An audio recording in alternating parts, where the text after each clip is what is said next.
मैं डॉक्टर चंद्रेश पारे और आज हम बात करने वाले हैं पीएससी थर्ड ईयर के विद्यार्थियों के लिए calculation of CFSE for tetrahedral complexes यानी कि चतुष्फलकीय संकुलों के लिए सीएफएससी की गणना।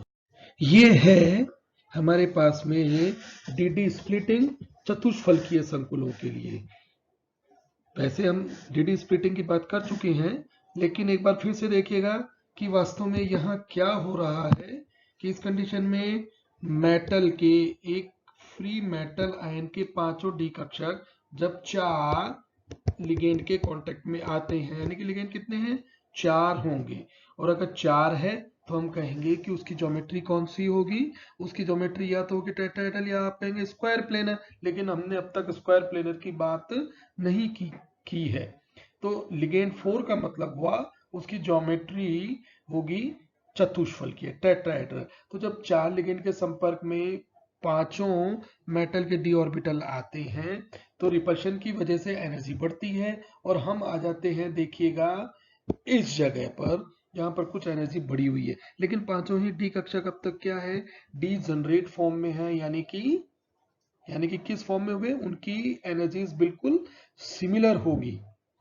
लेकिन अब जब लिगेंड और नजदीक आते हैं तो डीडी स्प्लिटिंग होती है, और डीडी स्प्लिटिंग कुछ इस तरह से है कि इस बार इजी ऑर्बिटल आए हैं नीचे और T2 बने हैं ऊपर, लेकिन यहाँ पर जी हम नहीं लगाते, ये आपको ध्यान में रखना है क्या कि इस केस में हम कहेंगे T2 और हम कहेंगे E। जी क्यों नहीं लगाते हैं, क्योंकि ये ग्रेड तरह की संरचना नहीं है। लेकिन कुल मिलाकर ओवरऑल हम क्या कहते हैं कि इस बार दो जो ऑर्बिटल्स थे, कौन कौन से, dx2 y2 और dz2, वे तो आ गए हैं बेरी सेंटर। ये है हमारे पास में बेरी सेंटर, ये होता है बेरी सेंटर, बिल्कुल एवरेज वैल्यू वाला एनर्जी लेवल। तो वो तो गया, तो जो दोनों कक्षक थे ना, dx2 y2 और dz2, वे नीचे आ गए, और ऑक्टाहेड्रल ज्योमेट्री से बिल्कुल अपोजिट इस बार जो तीन ऑर्बिटल थे dxy, dyz और dzx, वे चले गए हैं ऊपर, जिसे हम कहेंगे T2। तो इस तरह से टेट्राहेड्रल ज्योमेट्री में अब हमारे पास में व्यवस्था ऑक्टाहेड्रल ज्योमेट्री से बिल्कुल अपोजिट हो चुकी है। तो टेट्राहेड्रल ज्योमेट्री के लिए हम कहेंगे ये हुई डीडी स्प्लिटिंग। तो सीएफएससी की कैलकुलेशन का फॉर्मूला रहेगा हमारे पास में कुछ ऐसा, जहां पर एम नंबर ऑफ वे इलेक्ट्रॉन्स हैं, यानी कि जो एम की जो वैल्यू है ना, ये एम वो होगी जो नीचे वाले ऑर्बिटल्स में यहां आ रहे हैं, जिसे हम कहते हैं जो ई में इलेक्ट्रॉन जितने भी आए हैं, टोटल मैक्सिमम कितने इलेक्ट्रॉन आ सकते हैं, 4। लेकिन एन की जो वैल्यू होगी, ये एन की वैल्यू वो कौन सी होगी, ये एन की वैल्यू वो होगी जो T2 में आते हैं इस जगह पर। तो एन की मैक्सिमम वैल्यू कितनी हो सकती है, वो वैल्यू होगी 6। लेकिन सबसे इंपॉर्टेंट पॉइंट यहाँ पर क्या होगा कि यहाँ पर हमने कहा है पेयरिंग एनर्जी की किसी तरह की कोई वैल्यू नहीं रहने वाली है। तो अगर कहीं किसी बुक में आपको मिलता है कि प्लस पेयरिंग एनर्जी एन पाई या कुछ और, तो हम कहेंगे कि वो नहीं रहेगा। क्यों नहीं रहेगा, क्योंकि टेट्राहेड्रल कॉम्प्लेक्सेस के लिए हम कहते हैं डीडी स्प्लिटिंग बहुत कम होता है, इस वजह से इलेक्ट्रॉन्स आसानी से नीचे से ऊपर की तरफ जा सकते हैं, यानी कि लिगेंड चाहे स्ट्रॉन्ग होगा या वीक होगा, ओवरऑल एज ए होल वो ऑलवेज हुन रूल को ओबे करेगा। या याद करने के लिए आप ऐसा समझ सकते हैं, लिगेंड हमेशा वीक ही रहता है, इसलिए पेयरिंग एनर्जी की वैल्यू कितनी हो जाएगी, 0। क्यों होगी, क्योंकि लिगेंड के द्वारा कोई भी ऐसा युग्मित इलेक्ट्रॉन्स या उसका जो पेयर है वो उत्पन्न या जनरेट नहीं हुआ है। तो इस फॉर्मूले को हमें ध्यान में रखना है, और अब हम कैलकुलेट करते हैं चतुष्फलकीय संकुलों यानी कि टेट्राहेड्रल कॉम्प्लेक्सेस के लिए सीएफएससी को। चलिए हम बात करते हैं सबसे पहले D1 के लिए। फॉर एग्जांपल ये हमने कहा D1। D1 में व्यवस्था कैसी होगी कि हमने डी स्प्लिटिंग की और डी स्प्लिटिंग के बाद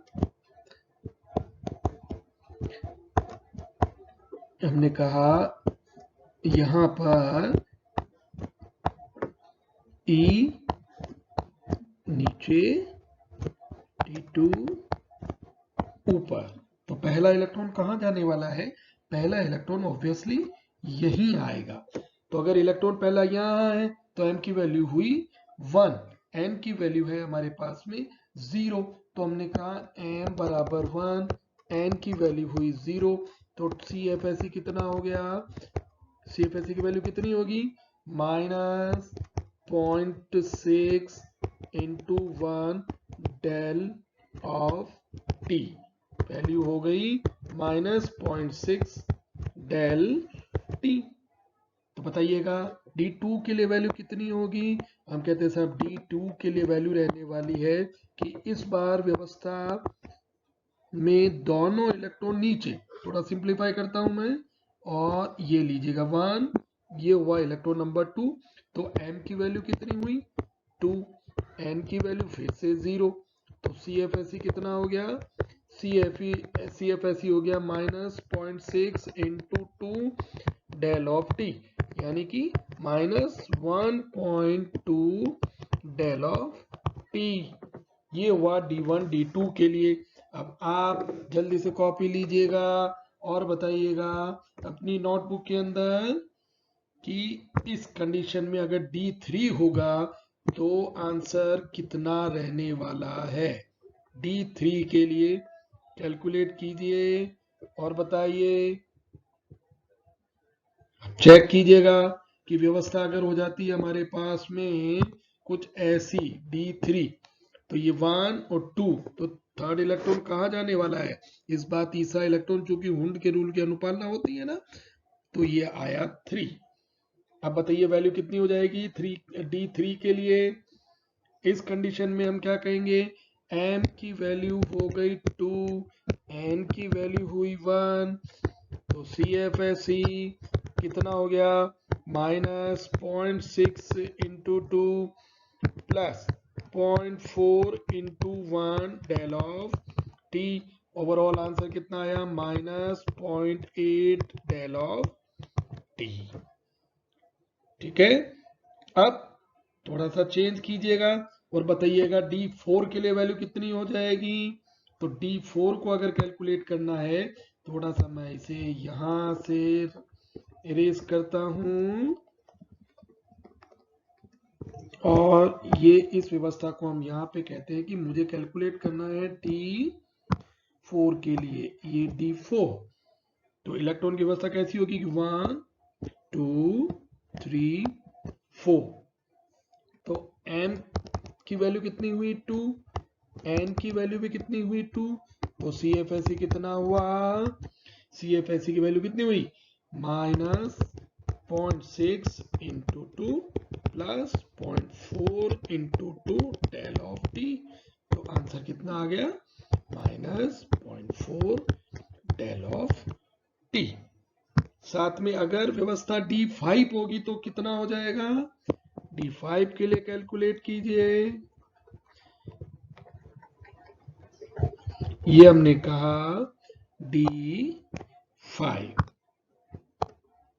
तो पहले इलेक्ट्रॉन फिल कीजिएगा 1 2 3 4 और ये 5। वैसे देखने की बात है कि ऊपर और नीचे एक एक इलेक्ट्रॉन है, तो m की वैल्यू आप कह सकते हो कि m is equals to 2, n is equals to 3। तो ओवरऑल CFSE कितना हुआ? CFSE की वैल्यू हो गई हमारे पास में यहाँ पर 0। कैलकुलेट कीजिए और आप खुद बताइए कि 0 कैसे हुई। चलिए उसके बाद अब हम बात करेंगे D6 की। तो हम बात करते हैं D6 के लिए। D6 करने के बाद में आपको स्वयं को खुद को बाय सेल्फ 7 8 9 और 10 के लिए भी कैलकुलेट करना होगा। तो पहले हम D6 को देख लेते हैं कि D5 के लिए वैल्यू 0 है, D6 के लिए अरेंजमेंट कैसा रहने वाला है। ये हमने डी स्प्लिटिंग को लिया है। चलिए D6 को कैलकुलेट करना है ना, हम D6 को लेते हैं। ये हमने कहा पहला electron, this one is second, third, fourth and finally ये हुआ हमारे पास में फिफ्थ। उसके बाद में हमने कहा नंबर 6 इलेक्ट्रॉन कहाँ जाएगा, अब पेयरिंग शुरू हो जाएगी। देखिएगा ये 6, अब अगर इनके 7 होता तो कहाँ आता, 7 होने की कंडीशन में वो यहाँ आता, और अगर 8 होता तो इलेक्ट्रॉन 8th नंबर का कहाँ जाता, यहाँ आता, 9th नंबर का यहाँ, और 10th नंबर का यहाँ। तो यहाँ पर ऑक्टाहेड्रल से थोड़ी सी व्यवस्था बिल्कुल डिफरेंट है। अब D6 के लिए अगर कैलकुलेट करना होगा तो हमें पता है m की वैल्यू कितनी हुई, m की वैल्यू हम कहेंगे 3 और n की वैल्यू हुई है हमारे पास में 3। तो दोनों तरफ वैल्यू कितनी है, 3 इलेक्ट्रॉन ऊपर 3 इलेक्ट्रॉन नीचे, कैलकुलेट करोगे कितनी आएगी बताइए वैल्यू, हम कहेंगे CFSC हो गया -0.6 into 3 plus 0.4 into 3 del T। ध्यान रखिएगा यहाँ पर पेयरिंग एनर्जी, क्योंकि बहुत सारी बुक्स में कुछ गलतियां हैं कि वे यहाँ पर पेयरिंग एनर्जी 1 मानते हैं, जबकि वो लिगेंड द्वारा इंड्यूस्ड नहीं होगा, तो पेयरिंग एनर्जी 0 ही रहने वाली है। हमारे पास में आंसर कितना हो जाएगा, minus 0.6 del of T. Again ध्यान रखिएगा प्लस पाई या एन पाई यहाँ पर नहीं रहने वाला है। तो ये हुआ D6। तो इसी तरह से हम कैलकुलेट करेंगे D7, D8, D9 और D10। तो चलिए बताइए, अगर D10 स्ट्रक्चर हो तो मैं आपको कहता हूं, अगर हमारे पास में स्ट्रक्चर है D10, तो D10 के लिए CFSE की वैल्यू कितनी रहने वाली है। तो D10 स्ट्रक्चर का मतलब ऊपर 5 नीचे भी 5, तो CFSE कितनी 6। नीचे कितने इलेक्ट्रॉन आ गए, 4 इलेक्ट्रॉन, यानी कि m की वैल्यू हुई 4। तो हम कहेंगे m is equals to 4, n is equals to 6। तो CFSE कितना हुआ, CFSE की वैल्यू हो गई हमारे पास में 0। तो D5 के लिए भी 0 और D10 के लिए भी वैल्यू 0 होती है। तो इस तरह से चतुष्फलकीय संकुलों के लिए कुछ महत्वपूर्ण इंपॉर्टेंट पॉइंट्स, यानी कि क्या है कि यहाँ पर लिगेंड हमेशा वीक, यानी कि वीक की तरह ही बिहेव करने वाला है, दुर्बल लिगेंड की तरह बिहेव करेगा। हुंस रूल ऑबे होगा, डी स्प्लिटिंग बहुत कम होती है, और पेयरिंग एनर्जी हमेशा 0 रहने वाली है। तो ऑक्टाहेड्रल से बिल्कुल उलट यहाँ पर हम कहते हैं कि चाहे वीक होगा या स्ट्रॉन्ग होगा, D1 से लेकर D10 की जो वैल्यू है ना, वो दोनों केस में बिल्कुल सेम रहने वाली है। यानी कि अगर आपको ये कह दिया जाए कि लिगेंड ले लिया NH3 या CN, दूसरी तरफ लिया लिगेंड F या फ्लोराइड जैसा, तो ऐसा ना करें कि दोनों के लिए आप अलग अलग कैलकुलेट कर लें। दोनों के लिए वैल्यू वीक और स्ट्रॉन्ग के लिए सिमिलर रहने वाली है। तो ये रहा चतुष्फलकीय संकुलों के लिए CFSE की कैलकुलेशन का। Thank you.